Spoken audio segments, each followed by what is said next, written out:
Hello, everybody, and you're very welcome to our spring open day here at DkIT. First of all, I hope you're all keeping safe and well during this time. My name is Kira, and I'm part of the student recruitment team here at DkIT. So hopefully, this evening from 5 to 7 p.m., we'll be able to give you an oversight as to what life is like as a student here at DkIT. So the agenda for this evening, then we have 4 different sessions taking place tonight. So we have our first session, which is Pathways to DkIT. Our second session then is hands-on learning and what that exactly means. Our third session then is DkIT life outside of the classroom. And then our final session is our career-focused graduates. So hopefully tonight you'll gain some insight as to what life is like as a student at DkIT and all the different things that are available to you when you're a student here. So we'll kick things off anyway with our first session. So our pathways into DkIT. So not everybody has the standard pathway into college. And during this session, our students are going to tell us their own stories and talk about the wide varieties of pathways that they all undertook coming into DkIT. So guys, you're all very welcome here this evening. Thanks a million for joining me here for our spring open day. So I have, who do I have with me? I have Kathy, Holly, Ella, Jessica, Curvy, and Owen. So guys, you're all really, really welcome. Kathy, I might start with you, and if you just want to maybe introduce yourself, who you are and where you're from and what course you're studying. Yeah, sure. So I'm Kathy. I am from Dundalk itself, and I'm in third year of community youth work. Brilliant. And then Holly. Hi, I'm Holly. I'm living in Cavan and I'm in second year of veterinary nursing. Great, thanks a million. Ella? Yeah, hi, I'm Ella. I'm in third year of digital marketing and public relations, and I'm from RD. Brilliant, thanks a million. Jessica? I'm Jessica. I'm from Drogheda in County Louth, and I'm in my final year of the 3-year level 8 Bachelor of Business Honours degree. Brilliant, thanks a million. And Curvy? I'm Kirby. I'm an international student from Panama, and currently I'm studying engineering common entry first year. Brilliant, thanks a million. And then finally, Owen. Hello, my name is Owen. I'm from Balbriggan, County Dublin. I'm in third year and I'm partaking in the course Bachelor of Science in Computing. Brilliant, thanks a million. So again, thank you all very much for joining us here this evening for a virtual open day. So this session is about pathways, and some of you have come in through the generic CAO entry route and some of you haven't. So maybe Kathy, I'll start with yourself. Did you come through the CAO route, or what did you do to get into DkIT? So no, I done a PLC. I felt I was only tiny. I was only 16 when I done my leaving cert, so I was like, oh, I don't think I'm ready for college. So I done a PLC and then went into DkIT for my PLC. Brilliant. And was it a simple kind of transition for you to come from the PLC into DkIT? Yeah, definitely. I think I've done my PLC in OFI, which is just over the field from DkIT, so the relationship was really strong there already. So I had no difficulty getting in, really, just get my marks, and that was me in, I suppose. Brilliant. Okay, and we'll come back to a few things there about that in a little while. Ella, moving on to yourself then, did you come in through a traditional route? Did you go straight into your course? How did you do it? I'm actually the same as Kathy. I actually went to OFI. I did a PLC. I did the photographic studies, and I went through DkIT through that. But I didn't actually go into college straight away. I waited like 2 years until I actually went into college itself. Great. And Curvy, you're an international student. So how was your application process? How did you come to find DkIT? Well, it was fairly easy. I came in by an agency and they made all the work easy. It was pretty straightforward. I just submitted my application, then I'm here in DkIT. Brilliant. Thanks a million. And Holly, did you come straight through the CAO? I applied for a CAO, but I also did a PLC because I was just 17 when I did my leaving cert and I didn't feel ready to leave home and go to college, so I did a PLC in Cavan. Brilliant. And then you came into the college then after that PLC. Yeah. And what about yourself, Jessica? I just came straight from 6th year CAO and straight into college. Straight in that way. Brilliant. And then finally, Owen, what about yourself? I applied through the CAO, but I was involved in a PLC as well. Great. Okay. So, coming from PLC courses, some people can find that it can be a little bit daunting. Did you find that it was daunting kind of, switching Ella from the PLC course? I assume that you would have made friends in that course, and then did they move on to third level with you then, or how did it work?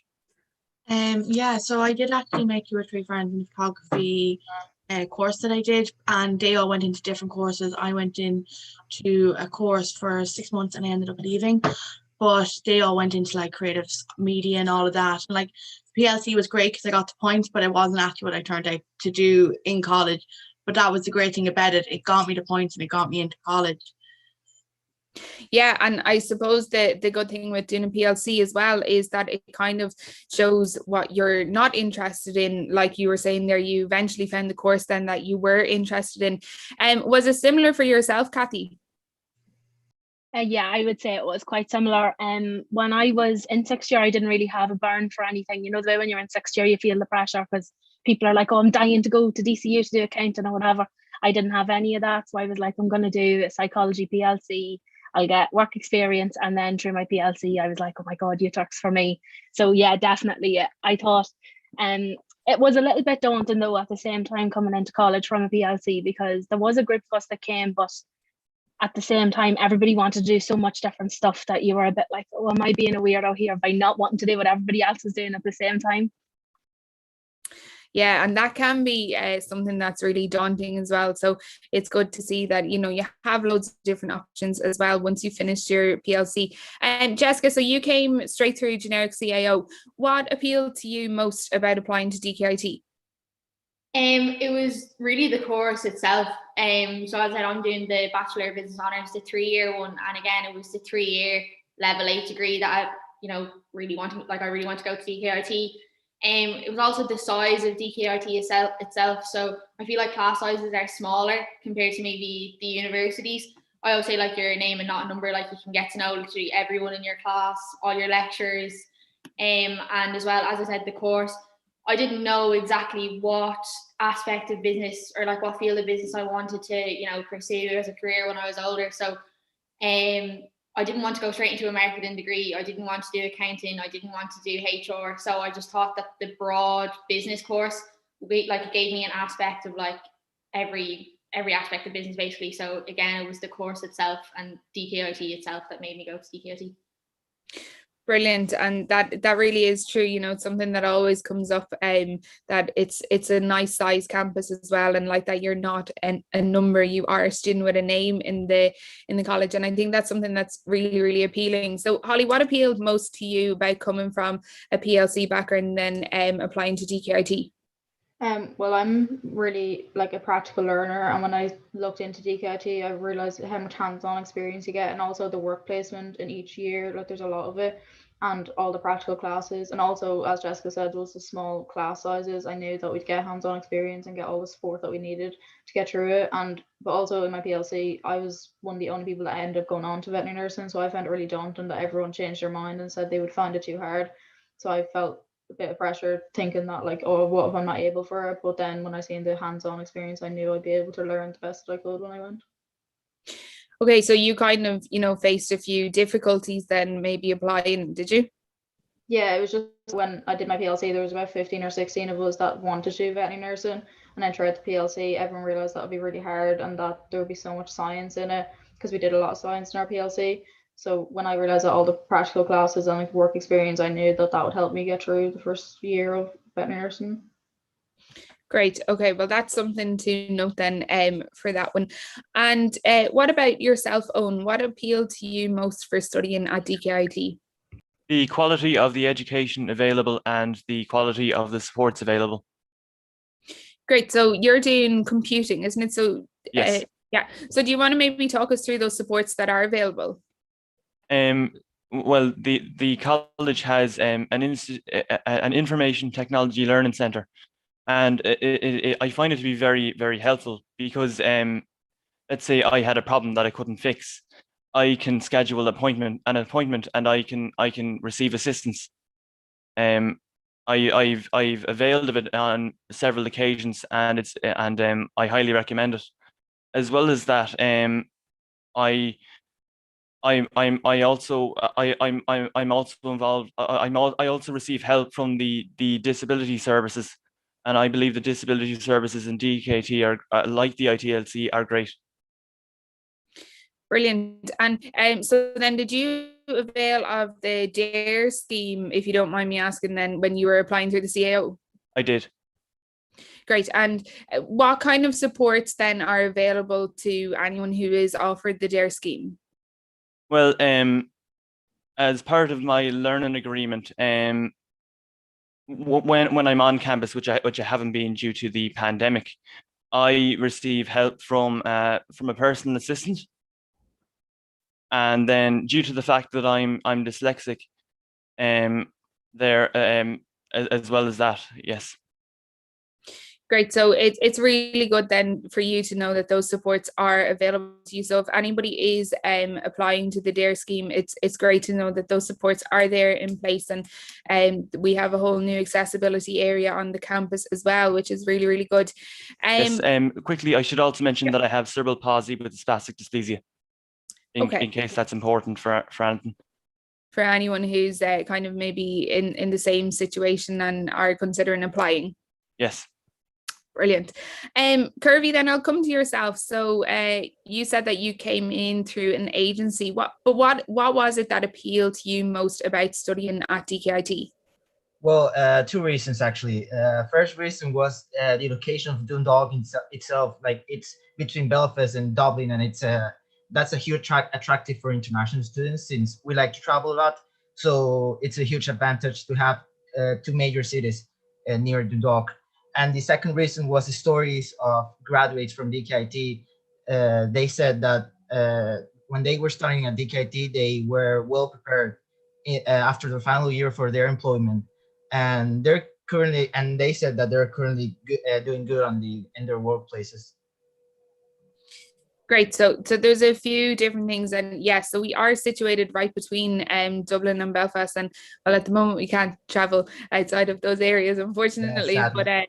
Yeah, but hopefully very soon we will be. Well, did you get to see anything about the campus before you came over or anything like that? Actually, I saw a little bit on the tour videos, but I mean, it's quite good to see how big is the campus. Yeah, and I mean, it is quite big in that sense, and there's loads and loads of different facilities available, but I don't think it's overly daunting. Going back to what Jessica, you were saying there, like it is kind of, everyone's kind of like a family in it, aren't they? Yeah. You just get to recognize people from like other courses and different schools. Like, we know people in literally, it could be the nursing building, the science, but like everywhere. Like, just because we're in the business school doesn't mean we only know someone in our course. It's like you get to know everyone. Yeah, and I think that's one of the best things about DkIT as well is, you know, you could be walking across campus and you might meet somebody that you met on like a night out or something a couple of weeks ago, and then there you are chatting and you might go for a cup of coffee or whatever. So it is really good in that sense. Kathy, I'll come back to yourself. So community youth work, is there, do you do a lot of work obviously with people in the community, but your placement in that course?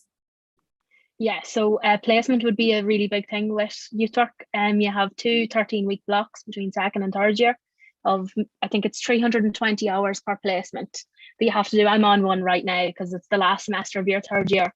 And so yeah, work placement is definitely a big thing in it. It's great fun. You get to go out into a youth service and it's the best fun. Like, it really, really is. But it's very tough work at the same time. That's what I would say, is that the points might be low for youth work, but that doesn't mean that there's no work involved. I mean, I think I pulled my hair out probably every second day, but low points doesn't necessarily mean no work. I think people might learn that the hard way. But no, it's very hands-on. The lecturers are absolutely brilliant. That was kind of something that brought me to DkIT, was when I kind of looked into it, because I was in a bit of a standstill between DkIT and Blanchardstown. And when I had a chat to some of the career guidance, and when I had a chat to some of the people in the DkIT open day before I went in, the lecturers have a ridiculous amount of youth work experience. So they're not just like youth workers, like they didn't just do their degree and then do a master's in teaching and then start teaching. They've got an ample amount of experience as youth workers, as project leaders, as developers, as researchers, absolutely everything. And there's such a tight-knit group. that you don't just learn the UTROC theory, you learn so much more as well. On top of that, you learn about other people's experiences, and to be able to listen to lecturers like Katrina or Eddie Darcy. And Eddie Darcy, if you're anything into the UTROC world, he's a huge man, that if you're able to listen to them every day, 5 days a week, like, you'll cry. You'll have that much fun listening to them. So it was really that drew you in, and yeah, the experience that you get, of course. Yeah, absolutely, because it's known. They are really known people. The UTROC team in DkIT is known for being really, really brilliant, and for being very hands-on and knowing your name. And that's kind of like what Jessica said, that they know your name. If they seen you, they're able to talk to you, no problem. And they're not like, which one is she? They know you straight away. And that's a little bit different to places like Blanchardstown that I was thinking about, because I'd just be a number there and probably wouldn't get much experience out of it. Yeah, so it really does always come back to that, you know, the small class sizes, and that you are known. And I think people get along very, very well with their lecturers as well in DkIT. So Holly, on a veterinary nursing course, there's obviously a lot of practical elements built into that, and you were saying about science as well. So was that one of the things that drew you into the course? Yeah, when I was in secondary school, I always knew that it was going to be animals, like, that I was going to work with, and I knew it my whole life. And then when I was in secondary school, a lot of the subjects that I enjoyed and was good at was science. And then I did my PLC, and I realized that veterinary nursing was the perfect way to combine the two. So definitely, like, the science aspect of the work and the practical aspect of the work is definitely what drew me in. Brilliant. And there's loads of great facilities for the veterinary nursing course as well, for anybody who is considering that course. So Kirby, I'll jump back to you there for a second. So you're doing the common entry engineering, is that correct? Yeah. Yes. Yeah, perfect. So obviously you cover a broad range of different things within that course. But what would kind of be like your favorite aspect of the course, I suppose? I would say that my favorite aspect is the practical days or things. The practical days actually. So at least in engineering we have we have one practical day. Like, we dedicate that whole day for practical modules. So there's a lot of interaction between lecturers and students. It involves a lot of software. So yeah, like I've learned a lot during these practical days. Brilliant. And then on the other side of things then, Jessica, is the business course. It's a very broad course, as you said there at the start. You didn't really know which stream that you wanted to go into, so this course appealed to you in that sense. But is there much practical element to the course, or is it kind of head in books the whole time? No, there is a practical, like a little bit, a module for year 1 and year 2. It's got to do with like data analytics and business and computing. Because obviously, like any job that you're probably going to go into if you're doing business at this stage is going to have something got to do with being online, or doing something with Excel or spreadsheets or PowerPoint, anything like that.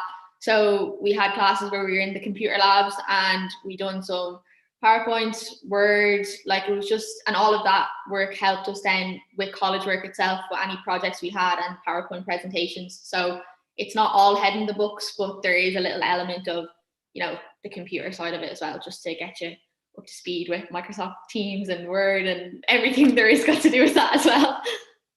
Something that we've all just become accustomed to now in the past year. And Ella, is it the same then for the marketing? Is it is it kind of heads in books, or what is it there? I think that's what I really like about the course. It's kind of a mix of theory and like creative and practical skills. So there is a lot of theory, and there has been a few mods like that, but there has been a few, like, we learned how to make a website and we learned how to write blogs, and instead of just like, oh, this is how you write a blog, we had to go off and actually do it on WordPress. So we did. And we've worked with clients for PR, like doing public relations for like small companies in Dundalk. And like right now I'm on my internship. That's what you do on your last semester in third year. So I'm on my internship at the moment, and I absolutely love it. Like, it's so practical, like everything from the last 3 years, like all the theory that we have done really has shown up now in the work field. So it has.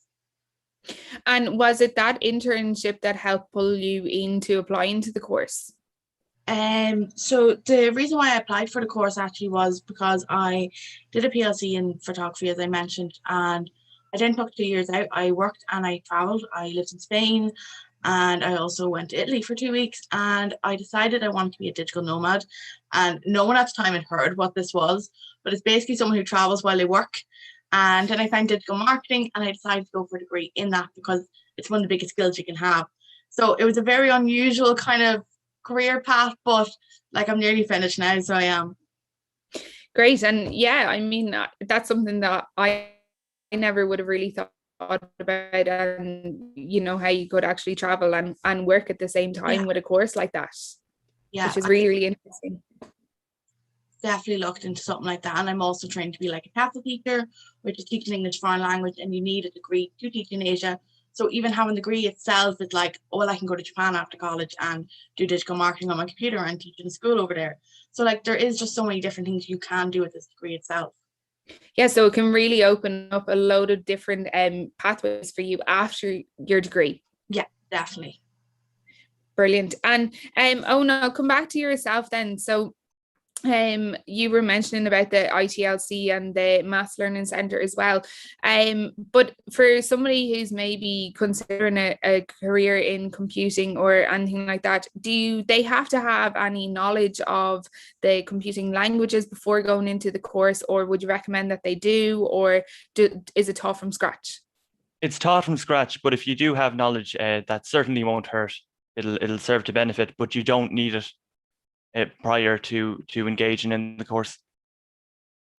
Right. And is there any like practical elements to your course? Obviously, there will be an awful lot of coding involved, I assume. Yes, there are three different streams. You have system administration, software development, and networks. I can specifically speak from the stream of software development, as that is what I'm studying. There is a lot of coding, but there's also you also have to take into account databases. There's front-end development, so what you would see on a website when you search for it on a computer or an internet browser. There's a software testing, so you test software to make sure it works properly. There's also other elements such as creating documentation, such as a release plan or a test plan. Okay, so there's lots of different things that you can do within those streams, which is really interesting. And so you don't, a prior knowledge would be desirable, but it's not needed as such. That's correct. It's not needed. Brilliant. And then so Holly, with the veterinary nursing, obviously, you know, a lot of people who are considering a career in that area would have a keen interest in animals and science, I would assume. Yeah, definitely. But when you like look at the DkIT website, it does recommend that you have some experience in veterinary, like if even just some like work experience in Leaving Cert or in a PLC. But I didn't, so kind of like starting work placement in first year was very overwhelming. So I was worried that it wouldn't suit me, or like I'd find it too physically hard or mentally hard in actually in a veterinary practice. So I think doing the placement so early in first year, like we only started college in September and then we were out in work placement by the first week of November, which can be really daunting, but I think it's the make or break for whether you're going to fit the job or you're not going to fit the job. So I think it's beneficial to have it that early in the course.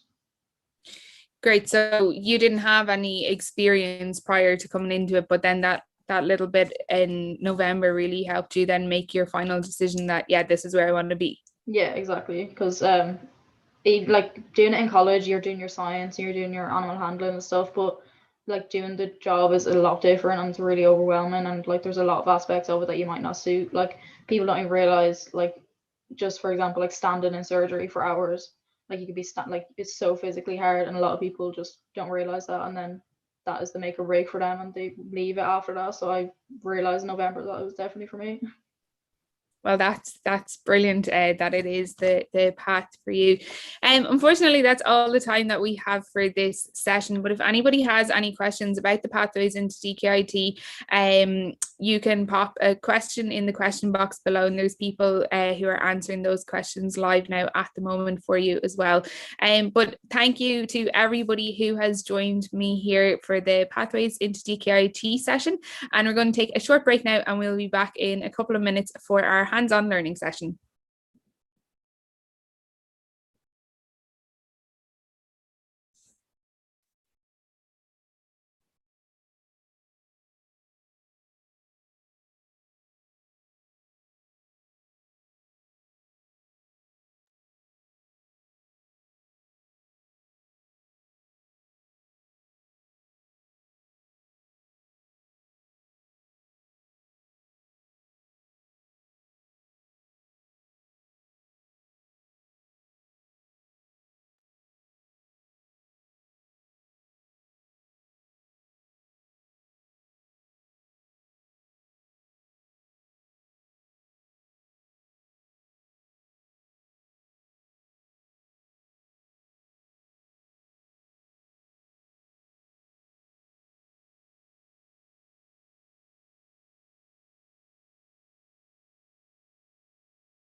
Okay, so welcome back everybody to our virtual Spring Open Day here at DkIT. So remember, if you have any questions about the pathways into DkIT or any of the courses that the students in the previous session were talking about, pop them in the question box below and there'll be somebody there to answer your query.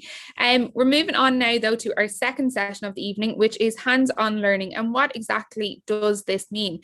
So in DkIT, we do pride ourselves on being a leader in practice led learning, but what exactly do we mean by this? So hopefully now in this session, our students that are joining us will be able to talk you through the practical elements of their courses, and we have some work as well that they have that they will be able to share with us that they've been able to do within their course. So guys, you're all very, very welcome. So with me here in this session, I have Ben, Seamus, Ellen, and Hannah. So thank you everybody for joining me here this evening. Ben, do you want to maybe introduce yourself and just tell us who you are, where you're from, and what course that you're studying? My name is Ben McCourt, and I'm from Drogheda, and I'm in third year of the BA in Honours Civil Engineering course. Brilliant, thanks a million. And then what about yourself, Ellen? I'm Alan.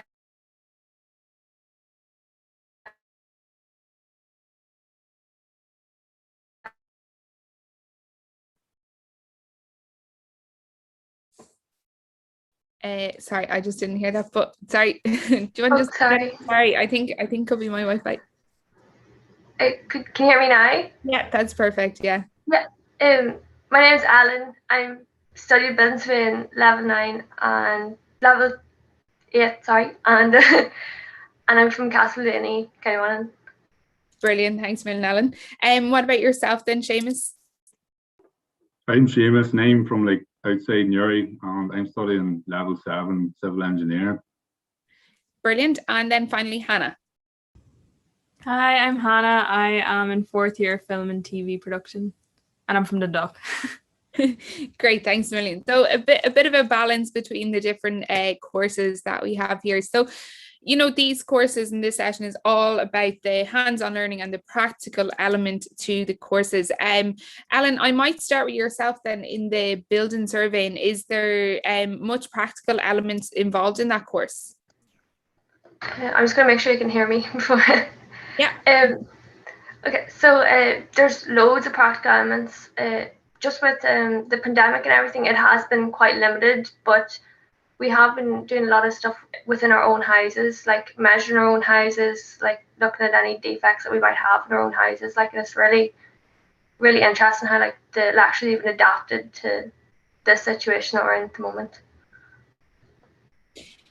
Great, and I might get Ryan in the background there to share your work that you've been able to do. So you created a blueprint of your own house, was it?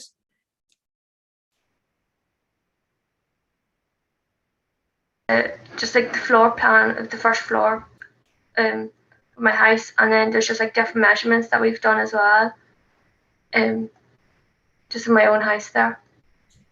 Great. So I suppose, you know, with the pandemic, that practical element of it was kind of brought back home. And was that interesting for you to undertake then at home? Yeah, it was really interesting because I could see like my own house and nearly just be like, oh, that's a defect that could be fixed. And you know, oh, we could have improved on this, or you know, it's like just really interesting, like bring it home. House trying to fix everything up now.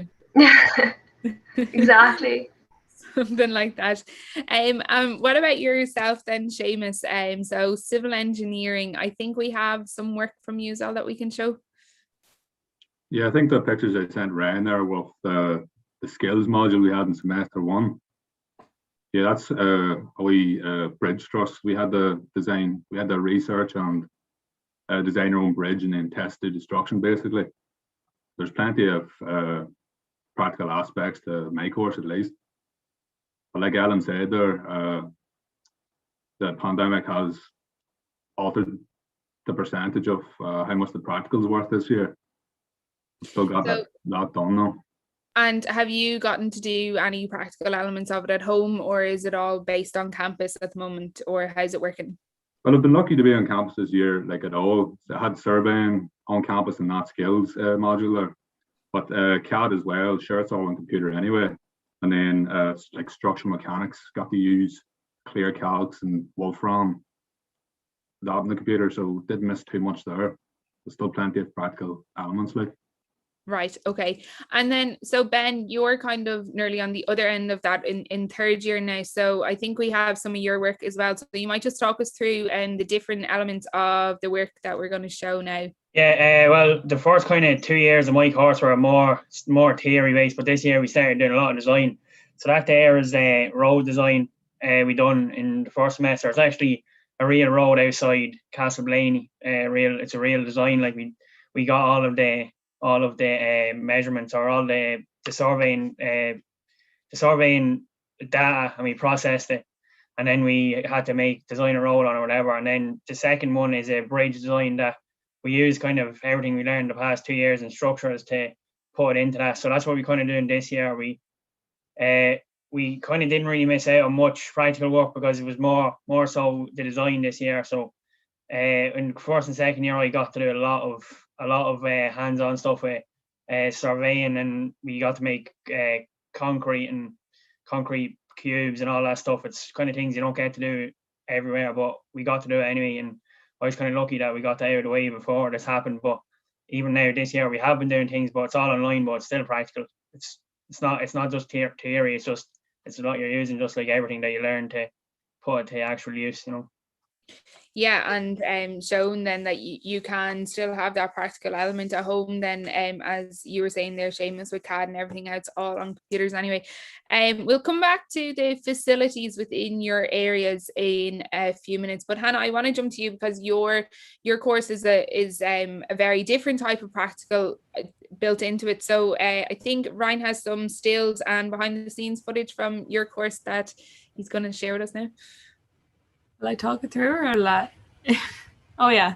So these are behind the scenes photos. So I am definitely on the other end of the scale. I'm on the creative side, but the thing that drawn me to the course in DkIT was the amount of practical elements. From first to fourth year, like it's very 50-50. Like it is so much hands-on learning, straight into the learning how to use the equipment, on shoots, in the TV studio, editing, sound equipment. Like it's something that definitely is the selling point for the course, 100%.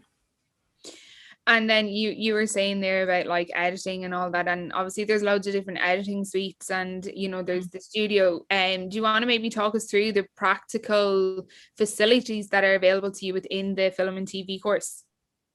Yeah, of course. So we are first and foremost, we're able to access the really high-end equipment. Like from first year onwards, you're taught how to use the equipment, and then once you're assessed on making sure you can use it, you're able to rent it out and use it for your shoots and use it for your own personal projects. And so you're taught how to use the equipment. We have the TV studio, which you do a module in first, second, and third year, and you use that TV studio for so many different classes. There's the editing suites and the editing labs. The editing suites actually have just been updated, and we're hopefully going to be using them now for our final year project. And also there's a photography developing lab. Oh, that's another one that you use. Like it's like on campus is just like full of stuff to use anyway. And you're coming up to your final year project now, starting in May, isn't it? Yeah, we really didn't know if we were going to be able to shoot it or not. It was very like nerve-wracking, but we got to go ahead, and we're shooting on the 7th of May for a week. And it's kind of nice that it ended up being later on in the year because the dissertation and everything's submitted, so we can just completely focus on the shoot. But the editing process might be a little bit shorter than usual. But yeah, thank God we're able to do it. Well, that's really good that you'll be able to get it all done now anyway, within a couple of weeks. So you go out for a week, is it, for your final project? Yeah, well, it depends on what you're shooting. I'm shooting a drama in 5 different locations, so it is a long shoot. But I'm working as the producer, so I had to get all the locations organize the shoots and the paperwork, and get all the actors through online. We use Star now to get all the actors, and Yeah, it's been, I've worked as a producer before, and this year has just been another level of a challenge with COVID on top of it. But yeah, I'm delighted to get shooting. I miss it, which I miss the practical element of the course so much. Which is what you said was one of the main selling points for you on the course. Ellen, was it kind of similar for you? Was it the practical side of the course that drew you in, or what was it for you? Oh, definitely, because I went to the open days when we could actually go in, and I was told that we can use all the different equipments, and they've so much equipment, and there's a load of different labs that we were doing to see how sound would work and would travel, and heat and light and all that. It's just full of practical elements, and we'd be shown how to spot defects by looking at actual buildings that we'd be brought to the buildings, and what really drew me into this course. So it was the practical element, and then you obviously had to go out and different site visits and stuff like that, do you? Well, we probably would have seen more buildings in the second year, which I'm in at the moment, if the pandemic wasn't a thing. I know lecturers were saying, oh, if it was this time without the pandemic, we'd be going to such a building to have a proper look at it and how the energy side of it works. But unfortunately, we can't this year. But other years will definitely be going to places like that. But first year, we go to buildings within DkIT and measuring them and everything. So it was really interesting. Well, fingers crossed in the future, in the next couple of months, you'll get out on a few of those visits. And then Ben or Seamus, the facilities available to students on the civil engineering course, do one of you want to talk us through those? Yeah, there's a load in DkIT. It's probably one of them the better ones colleges I've seen with labs and stuff, because we have even hydraulics lab that has a wave machine in it. I know we're going to be using next. I'm going to be using my final year for energy. We've structures lab. We're getting new equipment for that actually next year as well. We've geotechnical lab. We've mechanics. It's like a mechanics lab it's called, but it has all of the has a cement mixer and all the things for testing materials. It's a materials lab, but has everything in it, and it's really good. I think Billings Rain use that as well. But everything's really good, and we've good total stations and stuff like that for surveying. So you kind of get to use everything, and they brought in robotic total stations for us to show us last year and everything. So we got the full scope of things, and I've been talking to people then in other colleges, and that's why I kind of chose here, was because of the amount of things they had and how much hands-on learning you get with different machinery and different things you're going to use on site or you're going to use when you leave college. Yeah, I mean, there's loads available to the students in all the courses within the School of Engineering, both on the building surveying or the construction or architectural, and then of course on the civil engineering, mechanical or electrical. Was one of the things that drew you in as well, Seamus, that practical element and the labs that are available and everything, or what was it that brought you to the course? Yeah, I'd have to say it's been a lot of the setups they have in DkIT. There's plenty of equipment for everyone, and from the brief time I was in before Christmas there was an abundance of different types of equipment for everyone to use. There was enough for everybody in the course. Brilliant. So it really is a hands-on course, and I suppose hands-on, it really helps you kind of gain that experience before you go out into the workplace. And Hannah, did you get any experience and now leaving in your final year, did you get to underdo a work placement or an industry project or anything like that? Yeah, so in semester 1, we had our work placement, which was, we were all a bit worried again. We were like, how are we going to do placement with COVID? But it ended up working out really well. Most of us did our placements remotely. I worked with a small business in Dublin as their video campaign producer. So I worked really closely with the director of that business and pitching ideas to the marketing team on how to communicate their ideas through video.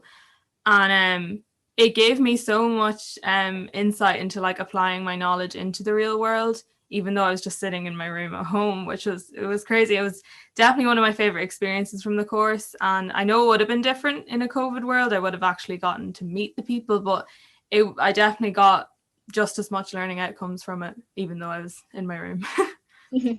And I suppose with a course like film and TV as well, there's so many different aspects involved in it, like you were saying there with the producing and directing, and you know, even bringing your ideas to their marketing team and everything. Do you think that the experience that you got from all of the practical elements of the course helped you for your work placement and helped you to kind of bring that in and bring it forward now into the industry for when you graduate? Oh, definitely. When I started in first year, I really thought I wanted to be a director. I think a lot of people do when they start film, but because in first and second year, you literally learn all the different skills of a production team, you find your niche. And for me, it was producing. But at the end of the day, like when you're working on a set, no matter what role you're in, having a good understanding of what everyone else around you is working in helps, like, this helps the set move smoothly, helps workflow so much easier. And and you never know, like even though I was working as a video campaign producer, I was bringing all different skills like to the tables from all different elements of the course. So definitely, yeah, the experience really does stand to you then when you go out into the big bad world of adulthood, I suppose, afterwards. Ellen, come back to you. So the balance then between the practical side of your course and the theoretical is, you know, Hannah was saying that hers is kind of 50-50 on both sides. Is it the same for building surveying?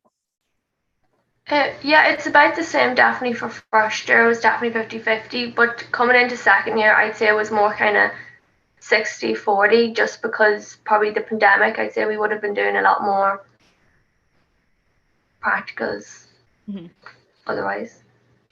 And I suppose then Seamus and Ben, I mean, Ben, you've had a little bit more time on campus than Seamus. So when you were on campus, would it be more so practical or theoretical, or what way is it? Sorry there, Ben.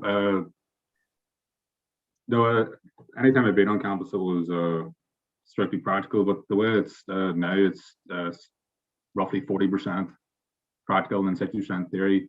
I mean, that changes depending what subject it is. Sorry for cutting me off there, Ben. No, I used to have a lab every second week, and when I was in first and second year, and most modules used to have a lab every 2 weeks, one every 2 weeks in each. So we'd have lab reports due whenever every third week. And then we used to do surveying every week as well. We had 3 hours of that, so it was kind of depended on obviously on the course, but like some of them I had just pure theory, and some of them were obviously 100% practical. So just it was a mix, but it was definitely kind of more based towards the practical side of it. And do you think that the practical experience that you've gotten from the course so far will help you then when you go out into the big bad world? Yeah, I've already done summer placement just by myself, or just on my own thing, but on site, and it has helped me a lot. Like I've been able to do things that people that went to other colleges have come out in after 4 years and haven't been able to do, because I've been having hands-on experience and all, which is crazy. And people like commenting on that, saying, "Oh, how do you know what to do this?" I'm like, "Oh, we learned it in college or that." And then other things, like I have placement this summer, but a lot of the things I learned this year will help me in my placement because I'm working in an office instead. So it kind of will help more so than some people like other places. Yeah, so you really have gotten that extra bit of experience, I suppose, for going in. So from your time on campus then, Seamus, so far, what do you think kind of is the what was your, I suppose, favorite practical element that you got to do so far?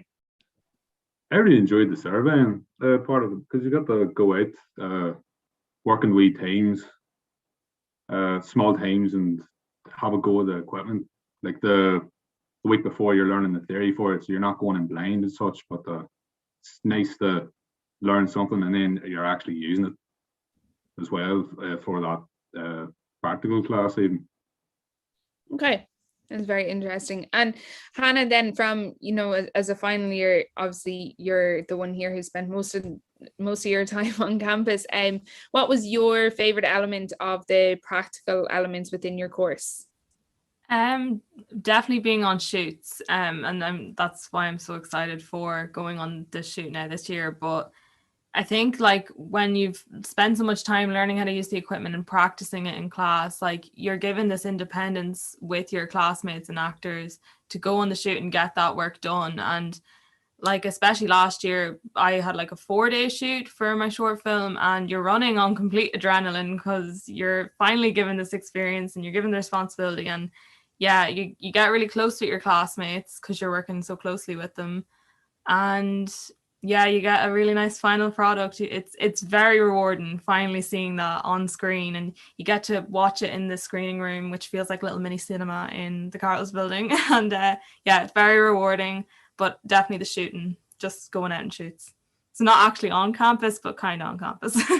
Related to being on campus. So Yes. the screening room, then that's right beside the studio then, isn't it? Yeah, it's just behind it. Like you spend a lot of time in there, especially in your editing process, screening your whatever you're working on. One, to get feedback, and one, to actually see it on the big screen to see if there's anything in the background, because that we've been caught so many times having equipment in the background of scenes. But yeah, that's such a rewarding moment seeing your stuff on the screen. And when you're caught with equipment and stuff in the background, do you have to go back out and reshoot it then? Well, we get taught how to tweak some things in Photoshop and After Effects, which is a great thing. But yeah, we don't have to reshoot it. It's okay. That's not too bad then. And then Ellen, so what I know you haven't had too much time on campus, but what have your experiences of the practical element been like on campus?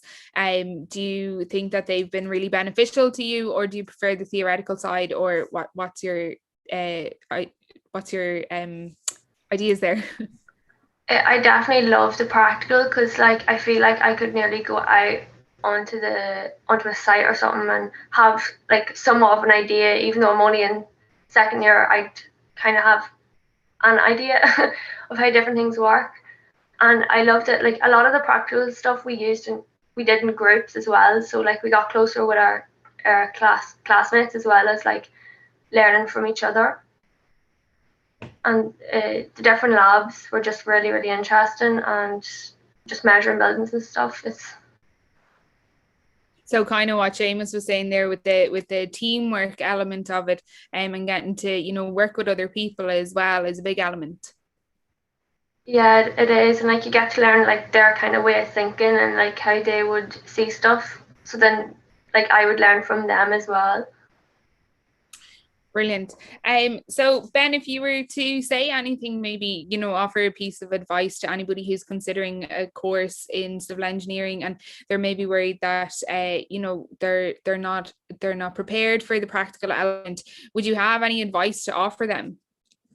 No, I wouldn't. I would tell them not to worry about anything, because that's the whole reason you go to college. You don't come in already knowing things. Most people don't anyway, and people who come in like that don't really do well. But you just come in and just don't worry about it, because everyone in the college is really helpful with showing you, and you're never going to be too slow at picking up, because most people will pick up things really, really quick, especially when you're doing them week in, week out and all that. You just learn how everything works, then everything goes smoothly. Yeah, and I suppose that's the whole thing about getting all that experience. You learn while you're doing, and you learn from your mistakes as well. I'm sure we've all made mistakes here on our whether you're doing any practical or theoretical work, so that whole hands-on experience does really help you then and prepares you for the industry. So guys, thanks a million for joining us this evening. That's all the time that we have for this session. If anybody has any questions about any of the courses that the guys here are in, or anything to do with the practical element of any of the courses within DkIT, you can pop a question in the question box below and somebody will get back to you. But we're going to take a short break now, and we'll be back in a couple of minutes with our next session on life outside the classroom.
Okay, so welcome back to our virtual spring open day here at DkIT. Hope you're enjoying the session so far that we've had already this evening. We're moving on now to our third session, which is quite an exciting session, I think, anyway. So it's all about DkIT life outside of the classroom. So at DkIT, we know that the college experience is much more than just sitting inside the classroom. So hopefully throughout this session, we'll hear kind of what all you can get up to outside the classroom and the different things that you can get involved with in DkIT. So we have lots of people here with us in this session. So I have Josh, Chacho, Rory, Colleen, Lauren, and Katie. So welcome everybody, and thank you very much for joining us this evening. I will start with Josh. If you want to maybe just introduce yourself, who you are, where you're from, and what course you're studying on. Hi, I'm Josh O'Reilly. I'm from County Monaghan, and I'm doing a Bachelor of Arts degree in History and Politics. Brilliant, thanks a million. And then move on to Chacho. Hi folks, my name's Chacho. I'm the current Vice President of the DkIT Student Union, currently the third Business Studies student. Brilliant, thanks a million. Rory. Rory Farrell, I'm from County Cavan. I'm currently a second year student in Health and Physical Activity. Brilliant, thanks a million. And then Lauren. Hi, I'm Lauren. I'm in my final year at DkIT doing film and television production, and I'm from Cavan.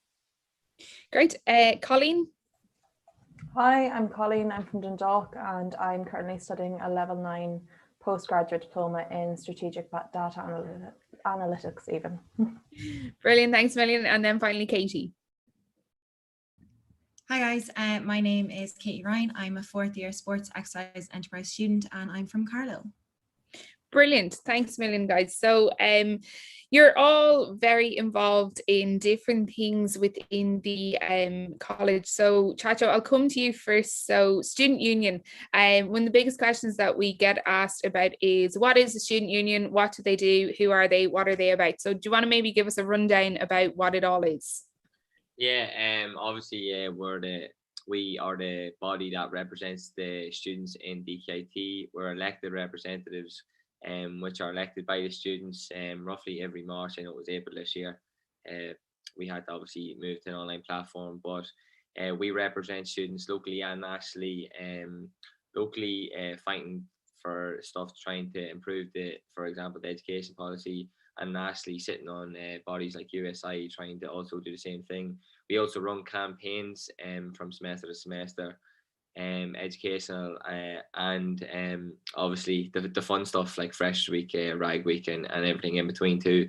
There's various campaigns like we have our Fresh Week, we have our mental health campaigns, we have our sexual health campaigns and stuff. I suppose that's a quick summary of what the student union do. Great, I saw a few smiles there on the screen when Freshers Week and Rag Week was mentioned there. 2 great weeks in college and 2 great weeks of your whole college experience. So we will get to some of those then in a moment. Rory, you are from Health and Physical Activity, but you're also a sports scholarship student, isn't that right? Yeah, I am, yeah. Yeah, so do you maybe want to tell us kind of what it's like being a sports scholarship student, what you get to do? Do you get to help out at events or anything like that? Yeah, I suppose like I'm lucky enough to be a sports scholarship student now. I'm currently playing for the Gaelic team in Dundalk. I suppose like you get a lot of support from the lads in the office. Like they're always there to help you if you have to miss some class for football games or whatever. And then I suppose for open days and even clubs and socks, we're there to help out on the stand and give a hand whenever needed. So there's lots of different things that you can get involved with as a sports scholarship student. Yeah, there is, yeah. And look, there's always people there to help you too at the same time if you do need help. Brilliant. And then Lauren, what about yourself? What's obviously your course is very, hands-on, and we had Hannah on in the last session, final year in film and TV as well. So what's kind of your role outside of the classroom? What do you get up to? Well, outside the classroom, this year hasn't been very active because it's our final year, and we're very busy doing paperwork and dissertations and everything. But normally, I'd normally meet up with mates and stuff, because college can be very, it's very difficult to try and balance college and life outside of college, especially when you're in our course, because the work just never seems to end in a good way. So whenever I get a chance, I normally just try to wind down, because it's very creative as well. So I try to do a lot of reading, I do a lot of art. I meet up with my mates, because the stories they tell me could be on the big screen, to be honest. They get up to some mad stuff. So if you're doing film or you're doing anything creative at all, it's definitely important to meet up with a few friends and just spend some time by yourself, do a bit of reading, do a bit of art, just do different things like that. That's what I do anyway, and it normally helps with college work. So that's me. Brilliant. And then Katie, I know from your course, you got very involved on your work placement with different things in the college. And I must mention that Chacho, you are our incoming president-elect for next year, and Katie, you are our vice president for welfare and engagement. Congratulations to both of you. Katie, do you want to tell us kind of like what you got to get up to during your work placement and how you came to maybe run for office and things like that? Yeah, so as I said, I'm in sports, exercise and enterprise, and then I got to do my work placement in the Sports and Societies office here within the college, and then I've worked with you on a few campaigns promoting the college as well. Kind of just getting involved in the sports days, getting people to sign up, that sort of thing. We went down to the RDS for higher options. We got to interact with more students that way as well. And then bringing that into the student union as well. I've always kind of been heavily involved with it, and I've been a class rep since first year, and then I've been friends with Chacho since day one as well. So he kind of dragged me along, got me involved too, and showed me where all the crack was there as well. It's just a great way to make more friends. All the clubs and societies, they're also helpful, and there's a real community environment with all of it. Brilliant. And we will get back to more about the student union in a minute, because it is such a big aspect to college life and college experience as well. Josh, I'll come over to you then. So are you involved I think you're involved in a few different sports and societies within college, are you? Yeah, I'm involved in the fencing society and the film club. The fencing society is a unique one. I didn't know I was going to get involved in it, but I decided to go for it because I didn't know, all of them seemed pretty normal except for this one. So I joined it, and it's really good fun. It's basically what you see in the movies, really. You dress up in the white costume, you have the saber, and if you're competitive, you get it all out of you. So it's really good fun, and I highly recommend it. And I did the film club. The film club's really good. Domiplex Theatre is just around the corner from DkIT, so that's where we go all the time to watch the movies. And then we go afterwards to Malthouse, and we have a few drinks and then talk about the movie, have a few chats, and get some feedback. And it's just a really nice atmosphere, and everyone has the same passion for love for movies, and just a really good environment. So yeah. And they're two completely different types of societies to join from one another. Do you think that, is it daunting putting yourself out there joining societies? Oh, totally. Yeah. Especially for the film club. Yeah, it took me a while. I remember one time I was at the reception area, and I didn't see anyone. I was like, oh, and but then someone came over and we started talking, and then more people come, and even if you feel alone, there's no way you're not going to be alone by the end of it. You're definitely going to meet more people, and people are very nice too. People understand that it's your first time, especially if you're first year, and they're more welcoming, and yeah, it's just really good fun. Yeah, and as you said there as well, it's a great way of meeting different people as well. That that's the great thing about sports and societies, is that you can meet so many different people, and you can join as many of them as you want as well. And there are people that you might not necessarily have the same interests in anything else other than your society. So that is a really good aspect of them. Colleen, I'll come to you then. So life outside the classroom for you, you studied a level 7 and level 8, wasn't it? Now you're on your level 9. Yes, back glutton for punishment. I did it. I think I was trying to think back because of what sports and societies, just listening to the guys, trying to think of what I did. I think it was in my second year, or could have been my third year. My memory's terrible. I was in the Society, which I really enjoyed. I loved the sport, and it was a really good way to get to know people. Especially, I was obviously in the business school, did business management level 7, and so it was a great way to get to know people from the Carroll's building, the nursing building, from all different parts of the college. It was really good to get to know them. And then also another recommendation for new students coming in, whenever it's safe for us all to go back to college, and the snack box is a great place to play pool. I was on the pool society. I think it was in my 4th year, so the level when I did the level 8 add-on in business studies. I was I think I was the only female member of the pool club, so I was happy with that. And again, a great way to just get to know everybody. That's cool. I didn't know that there was a pool society, so that's something to note for anybody interested in those areas. And that's the thing about societies, like there's so many different ones. Katie, do you want to maybe talk us through like the different things that you can get involved with in the societies after your placement in the Sports and Societies office? Yeah, like there's so many different opportunities that can come from it. We have any sport that you can think of, any club, it's there. And if there's not something there, it only takes a few minutes to come into us and we can set something up. As well with that, when I was on my placement, I was lucky enough to be able to work with the FAI. I was working with them on different tournaments around the place. I also ran the 20 by 20 campaign, which was increasing the amount of females involved in sport by 2020 by like 20%. It just opens up so many different doors and different pathways, and all the coaches and everyone are so supportive at all stages. And Sports and Societies office will also like help you like get involved in like different courses outside of that as well. There was different referee ones that they were helping different people fund if they were interested in as well. Yeah, I could ramble on about it like all day. There's so many different ways you could go down about it. And do you think that that joining like loads of different sports clubs or societies like that on campus, or even just getting involved in different things outside the campus, do you think that that gives you a lot more confidence in yourself then to go out there? Oh yeah, 100%. Like you're going in and you're either becoming part of a team, or you're training with people, or in whatever society that you're in, you're making friends instantly. You're finding that connection with people that you have similar interests in as well. Obviously, when you're going in, your core friends from the beginning are usually within your class group, but it's so nice to have people outside of that as well and kind of like build up that community as well. Honestly, like I came up from Carlow and I did not know one person, and within the first week I felt so comfortable. There's such a small like community vibe within Dundalk. Everyone's just so friendly. Like you're walking down the corridors and you're going to be late for every lecture because you're stopping and chatting to people everywhere you go, like.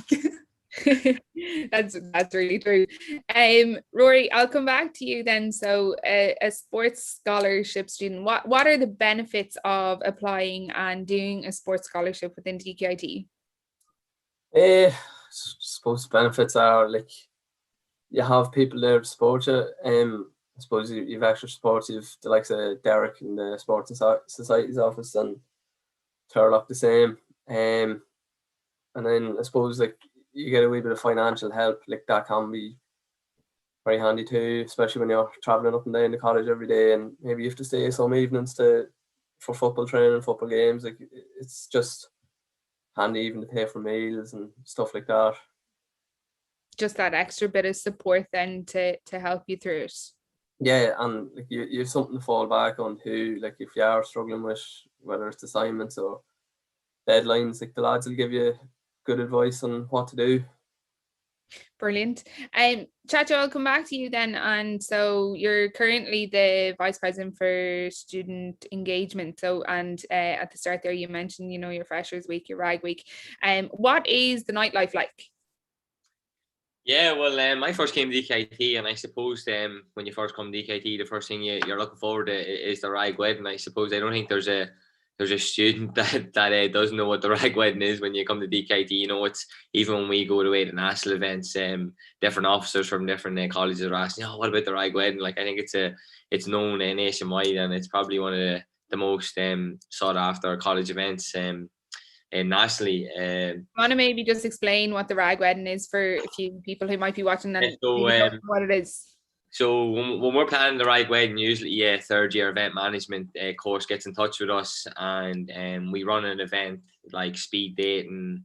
I know there was a Tinder event one time, stuff like that to pick the bride and groom. So we've a mock wedding, which is the DkIT right wedding. We've a mock wedding, and we pick the bride and groom to get married as such on the Wednesday of Rag Week. So it starts early enough. Everyone gets suited and booted, meets on campus, probably about 11 o'clock, 12 o'clock. But there is no drinking on campus, so they can't start drinking till they get onto the bus. The bus then takes them to our location, which usually is Carrick. I know it wasn't Drogheda one year, but it's usually Carrick for the reception. We have a bride and groom on stage, everyone in vanity going absolutely nuts. We wed the couple then, and we get on with the rest of the day. Carrick usually finishes about half 5, 6 o'clock.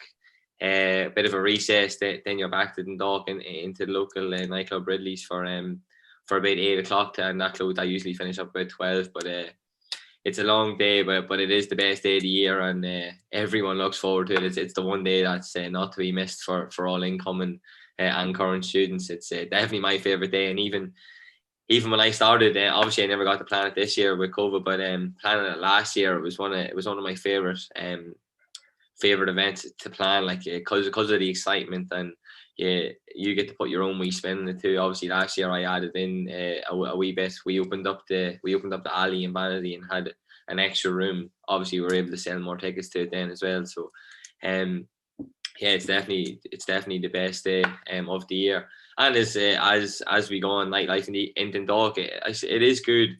We have our Thursday nights too, but a lot of students were telling me when I was running for election the first year that a lot of them do go home on a Friday, so they don't want to be hungover. So I got in touch with the nightclub, and Ciara, you might remember from your days as a student the Monday night club, the MNCs back in the day. So I actually brought them back in as my first year, and they actually were quite a success. They're actually more popular than the Thursday nights in my first year. So that's something hopefully I'll look to do next year, and maybe make it more frequent. We took them in as a monthly Monday night club, but I think when everything gets back to normal and we transition back to campus and back to normal life, I think students would be calling for that to be a weekly thing instead of a monthly thing. So the nightlife is great, and Dundalk, to answer your overall question. And just sticking there with Rag Week, so obviously it is it's an important week for college students, but it's also important because it's all about raising and giving.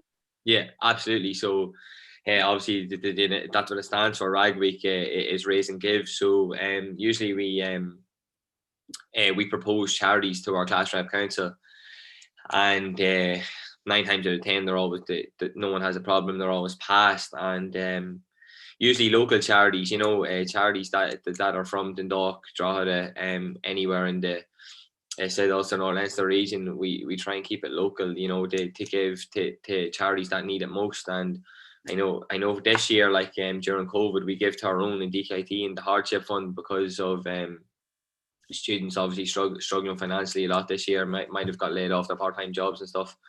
Kind of anyone can apply to the DkIT hardship fund. I know last year we done Cara Cancer, Shine, and the Kevin Bell Repatriation Trust. So they're always local charities, and it does give that wee bit more incentive to buy a ticket, or even we have bucket collections and stuff throughout the week. And it's always that wee bit. You always feel like you've done good then when you're handing over the check and you're actually donating to these charities that are in need of the funds. Yeah, and I think obviously the nightlife is important and enjoying that as well, but the most important thing about that week is the charities, and that you do get that opportunity to give back. And as you said there, Chacho, like there's always things going on across campus, not only in that week, just within all the time during college life in general at DkIT. And Colleen, was that something that kind of enticed you to stay on and do your level 8 and level 9? Was it that kind of that nice community element to the college? The atmosphere in the college is electric, and I do sympathize with the first years that came in this year. They haven't been able to experience that properly, but 100%. I'm being from Dundalk as well. It's such a nice place to go to. So like, you know, the people are lovely. As Katie said, everybody talks to you, no matter who, if you know them well, if you don't know them well at all, lecturers included. And definitely it was a bonus to stay on to do the level 8. And I graduated in 2018, feels like a long time ago now, but I'm working full time at the moment. And once the opportunity came up even to go back to study for the level 9, it was just simply too good to refuse, especially during the times we're in at the moment. So you can still work at the moment and do your course at the same time? Yeah, so no, it's very flexible. You know, the lectures are very sympathetic, I suppose, to the hectic schedule at the moment, but no, I can balance it well between work.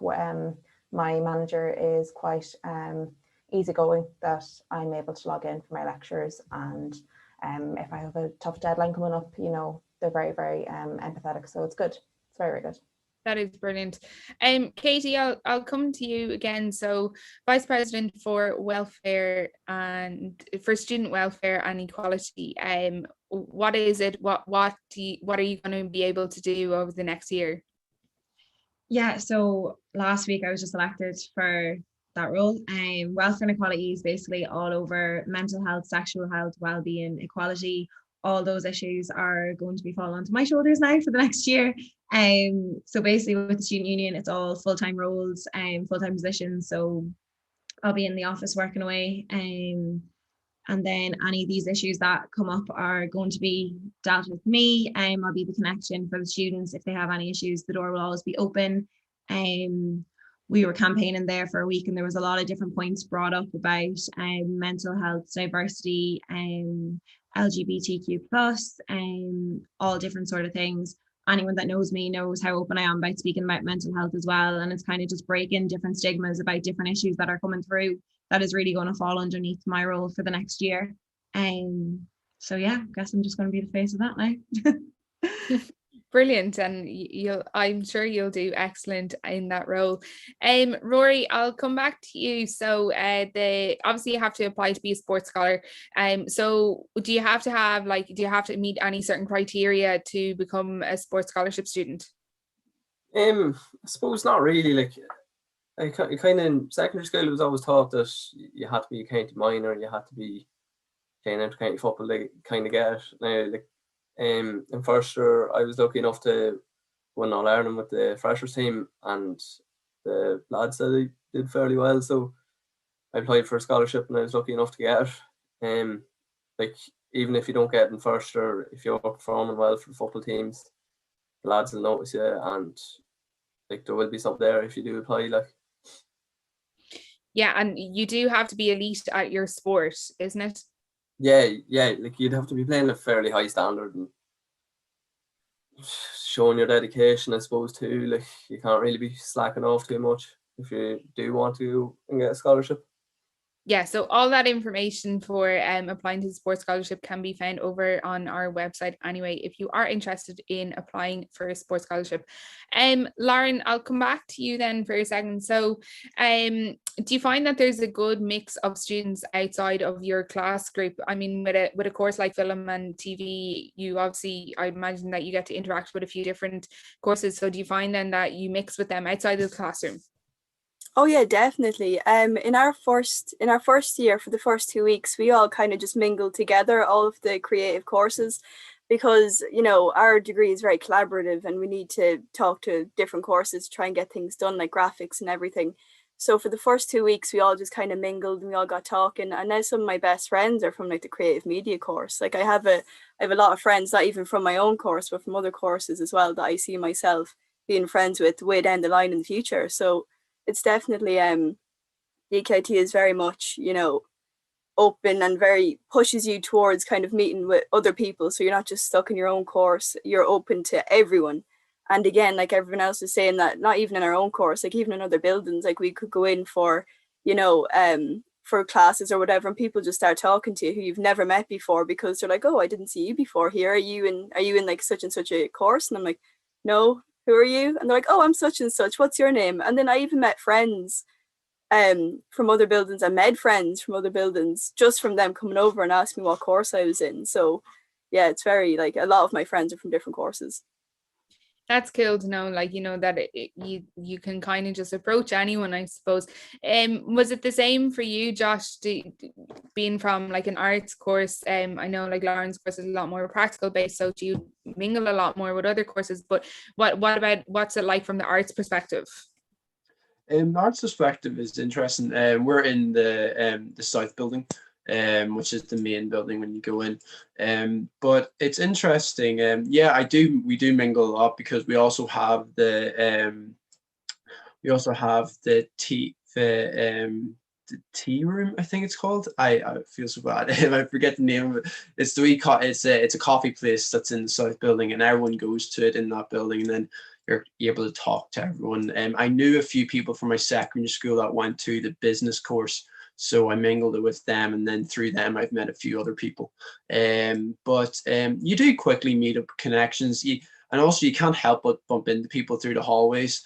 Especially in the South building, they can be quite narrow, so you're definitely going to bump into people. But it's really good, and you just meet those people, so it's good. Great. Well, thanks a million everybody for coming on. Unfortunately, that's all the time that we have for this session. I hope it was useful to anybody who is tuning in and are interested in what life is like outside the classroom. And as you can see from that session, there's so many different things that you can get involved with and meet loads of different people through your course and outside your course within DkIT. So we're going to take a short break now, and then we'll be coming back for our final session, which is our career focused graduates. Thanks, Ciara.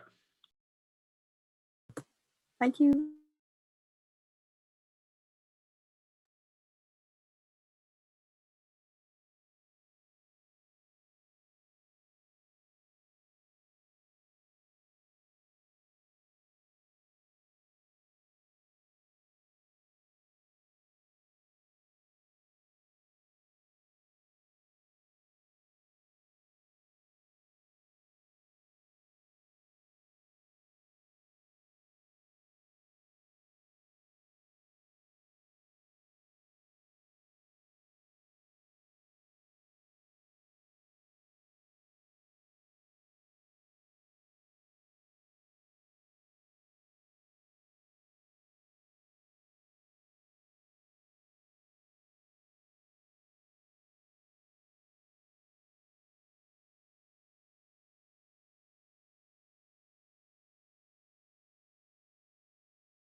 Great. So welcome back to our final session here of our spring virtual open day at DkIT. So remember, if you have any questions about any of the previous sessions or want to know more about our courses or anything about DkIT, pop it in the wee questions box below and somebody will get back to your query. But at the moment now, I'm joined for our fourth session here on career focused graduates from a number of both students and graduates from various different range of courses. So DkIT graduates are highly employable, and 94% of graduates are employed within 9 months of graduating from DkIT. So within this session, we're hopefully going to hear about real life experiences from work placement in their courses, and then what they're at now from our students and graduates. So guys, you're all very welcome, and thank you very much for joining us here this evening. I might just quickly get everybody to introduce themselves. So I have Vanessa, Porrick, Gemma, James, and Mary. So Vanessa, I'll start with yourself, if that's okay. Yeah, that's grand. So if you want to just introduce us, who you are, if you're still on a course here, or if you've graduated, or what you're at now. Yeah, so I'm Vanessa. I'm from Dublin. I studied event management. I'm actually in my last week now. Of events year 4, so I done the add-on year afterwards. So yeah, really enjoyed the course, still loving it, found it amazing. Got to do work placement in second year as well, which was really beneficial and really good. So yeah, it's me. And we'll get to a little bit about your work placement in a few moments. Porrick, I'll go to you next.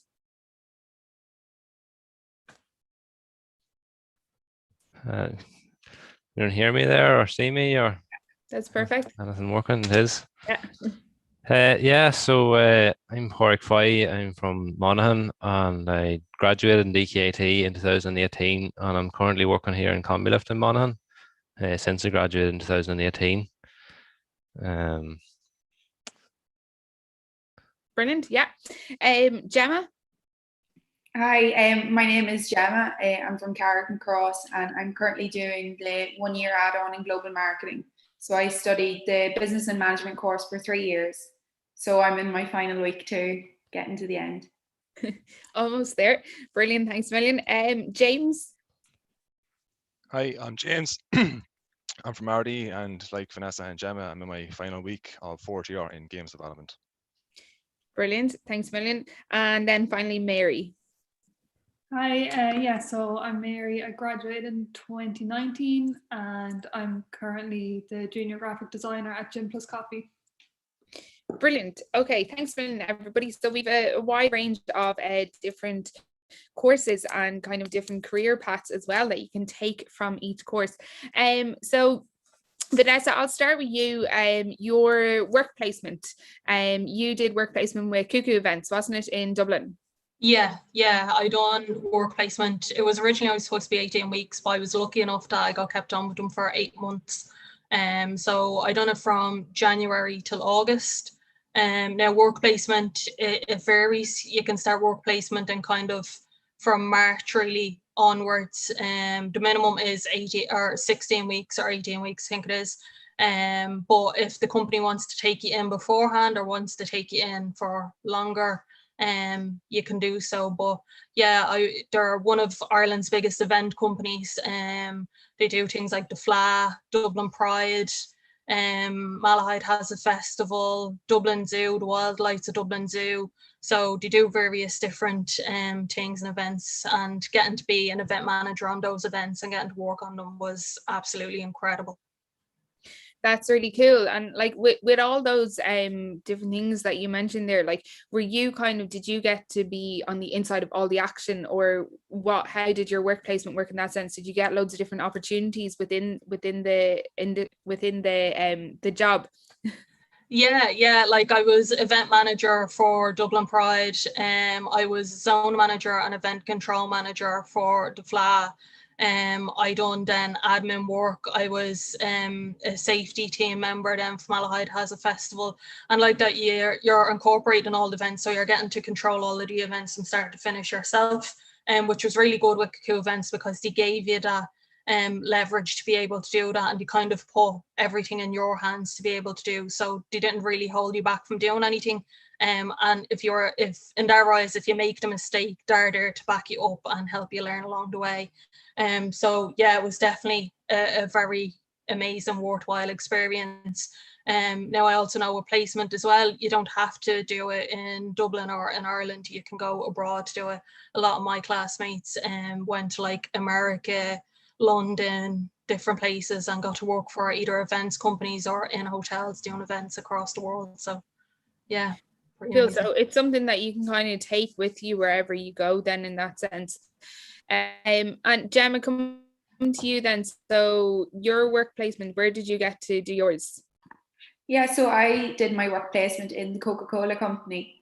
So I took the title of supply chain intern, and I was working with them for about 9 months. So they took me on early. So I was fortunate enough to do the summer with them. So I finished up then in December and came back to my final semester of third year. So I had a really great experience. My work placement was fantastic. I was kind of organising shipments, scheduling transport for various locations around the world. I gained so much experience and made lots of connections in the industry as well, which was really useful. So Brilliant. It was fantastic.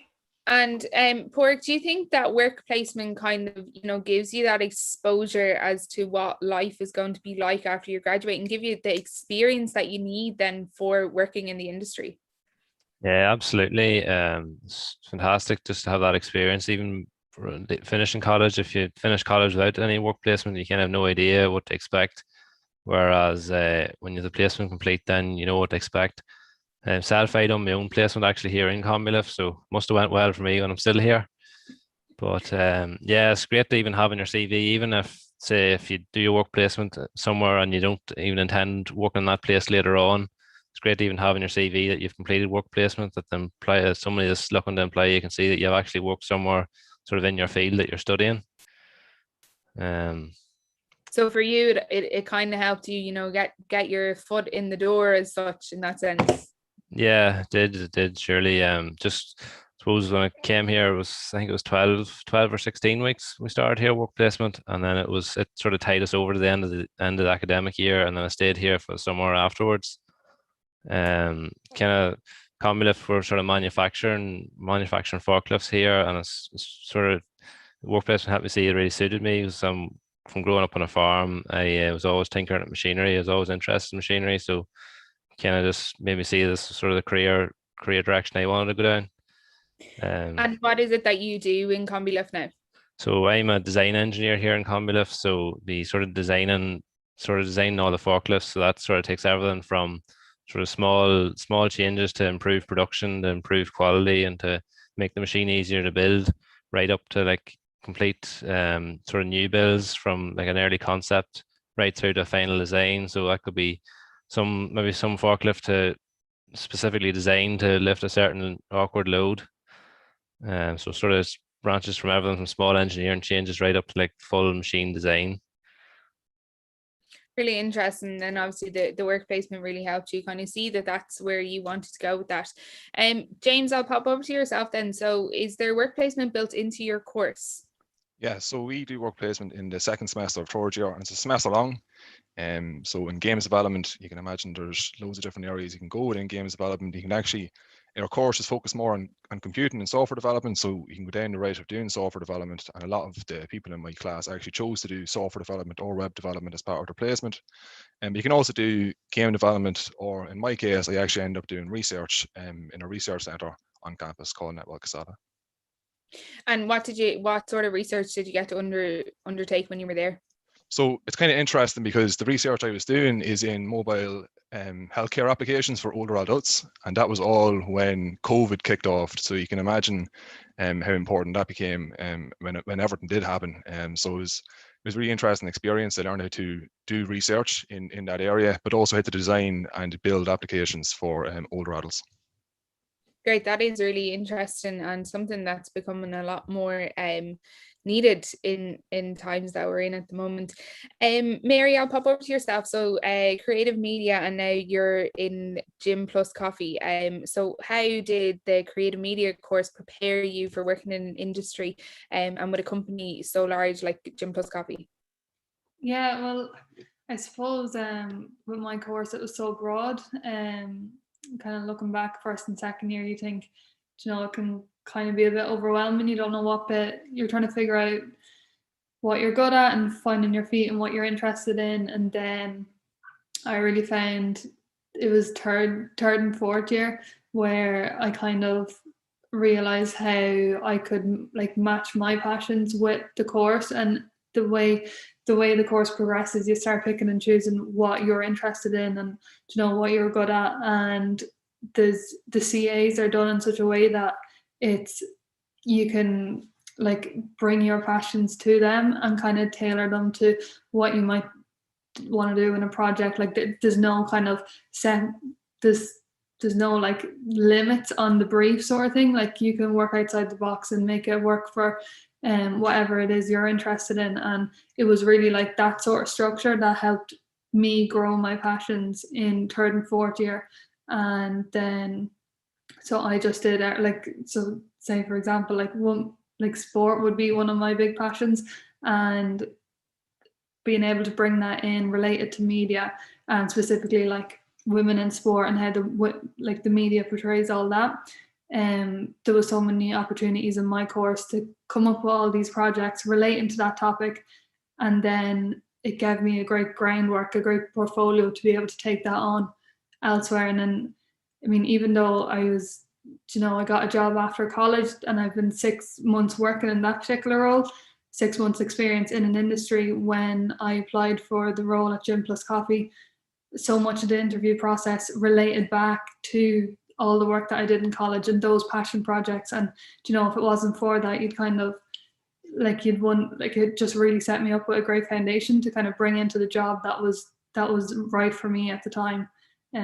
So that was like a huge help with the course. And do you think that being able and being allowed to follow your creativity and follow your passion in different projects was a big selling point to you for the course, and to then be able to bring that into your future career? Yeah, definitely. And I didn't necessarily plan it out, that I didn't know that was going to happen. Like that first and second year I was very much finding my feet, didn't really know. I didn't set into the college course going, I'm going to be a graphic designer. It was, I'm interested in media in general. Let's see where this goes sort of thing. And it was, I always had that love for sport and then like a love for fashion as well. So it just worked out in the end that it was a combination of both those things. But it was really towards third and fourth year that I seen it more as an opportunity to work in the media on some level, and I could see a career path in those with those interests that I had.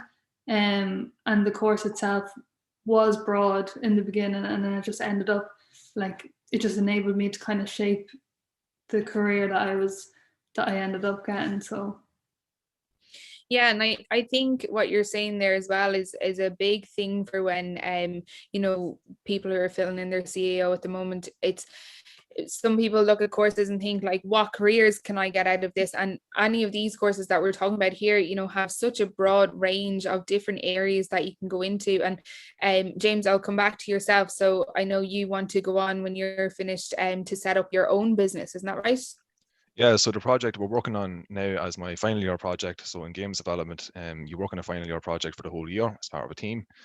And we've got a lot of interest in our project as a product from within the lecturing crew, but then also within users who we've been bringing it to, who want to see this as a fully realized product. And we've been actually working as part of the games development class. We do an entrepreneurship module, which sets you up for creating a business plan based around your team project. So there's a lot of infrastructure in place by the time you finish 4th year, if you do the games development course, to actually bring our project forward, and you get a lot of backing from the lecturers and from the staff as well. Great. So you have all that experience then to go out and find your own path then afterwards. That's kind of what you're saying there? Yeah. Absolutely. Yeah, brilliant.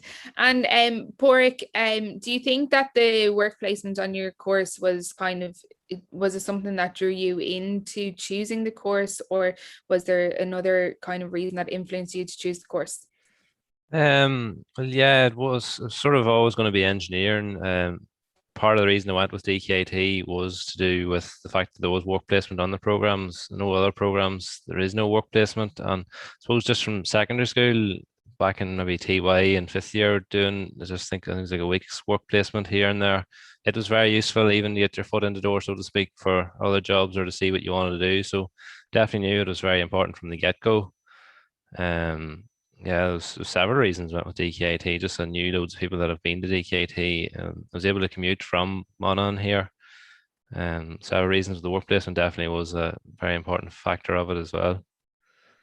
Brilliant. And Vanessa, I'll come back to yourself. So final week, I'm sure there's loads of things that are running around your head and you're trying to get everything organized. But what happens then after final week? Is there anything, have you got a job lined up to go into, or are you going to take a break, or is there anything that you're looking for now to pursue your career in? Yeah, so as the guys have said there, placement and kind of toward and fortune lead you into knowing what career path you want to go into, and with events being so broad, I've been able to identify the career path within events. Like I love doing outdoor concerts and big outdoor events, so that's something that I'm looking to get into. I've only recently started to apply for jobs because most want you to start kind of there and then. But yeah, I have exams now in May. So once them 3 exams are finished, hopefully I'll manage to get a job within industry. And would you ever like to go on to set up your own events company? Oh yeah, 100%. 100%. I think once I get more industry experience, and once I kind of get more of a feel within the industry, I think that'd be definitely something I'd look to do down the line. Brilliant. Well, hopefully we'll all be able to go to your events that you planned down the line. Fingers crossed indeed, yeah. What about yourself, Gemma? What's next in the pipeline for you? So I'm actually fortunate enough to be starting a job now in 2 weeks. So I got a job offer from DB Schenker. So they're a large transport and logistics company. So I'm going to be starting my role from home now in 2 weeks. And I can't wait. I can't wait to get stuck in. I'm not taking too much of a break. Brilliant. Well, best of luck with it. So what sort of work would you be doing with them then? So I'm going to take the title of control tower operator. So I'm going to be managing an account and kind of organizing the transport and logistics for the account, moving shipments, moving products around the world. That's all I've been told so far. So I'm sure I'll be given a lot more responsibilities once I'm in the door. Brilliant. Well, as I said, best of luck with it anyway. Mary, I'll come back to yourself. So like Gym Plus Coffee, it's a really big brand and everybody knows it. And so what exactly do you get to do within the company? What's your role? Yeah, so it's, there's a lot going on at the minute. We're very busy, thankfully. So I suppose day to day it would be anything from email prep. We have a very large kind of email database that people would, when they sign up to newsletters or they buy stuff online, and then we roll out emails to them. So there'd be a lot of kind of work on the back end, pulling all that content together, and then it could be anything from creating Instagram stories to some back end work on the websites, getting all the product imagery organized, video editing. Like it's kind of pulling all the different parts of the courses in together, even though like video editing, I did it in 1st and 2nd year, but yeah, I'm still kind of drawing on that experience from college with work. And yeah, it's pretty broad. I mean, like you could be working on brand guidelines and stuff like that one day, and then the next day it's like shipping packaging or labels and hang tags and stuff like that for the clothes. or store screens. Like we recently just opened 2 international stores, so 2 stores in the UK because they're flying over there and they have all their retail open again. But so stuff like that, it's great. You know, it's great to kind of to be able to think that you're making something here and it's on a screen over in London or in Manchester. So it's really broad and they're just getting bigger and bigger. So there's great opportunities there.